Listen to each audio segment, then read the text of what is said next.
امام احمد ابن حنبل رحمۃ اللہ علیہ خود فرماتے ہیں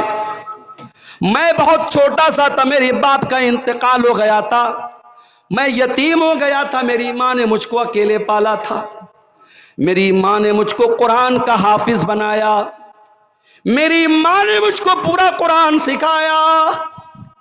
او اندر چک والو، جاؤ ذرا جائزہ لے کر کے بتاؤ کتنے گھروں میں مائیں اپنے بچوں کو قرآن پڑھاتی ہیں۔ مدرسے نے پڑھا دیا تو کون سا کمال ہو گیا، اساتذہ نے پڑھا دیا تو کون سا کمال ہو گیا، ارے کمال تو یہ ہے جب ماں قرآن کی حافظہ ہو اور ماں اپنے بچوں کو قرآن یاد کرا دے۔ احمد ابن حنبل کہتے ہیں میری ماں نے مجھ کو قرآن کا حافظ بنایا، فجر کی اذان ہوتی تھی، حی علی الصلاۃ کی آواز آتی تھی، مسجد میرے گھر سے کافی دور تھی، میری ماں نقاب پہنتی تھی، میری انگلی پکڑ کر کے مسجد میں لے کر کے جاتی تھی، اپنے لیڈیز سیکشن میں چلی جاتی تھی اور مجھے مردوں کے سیکشن میں بھیجتی تھی، پابندی سے 5 ٹائم کی نماز میری ماں مجھ سے پڑھواتی تھی۔ او لوگو، ایسی ماں کی تربیت ملی تو دنیا کو احمد ابن حنبل ملتے ہیں، اتنے بڑے امام ملتے ہیں۔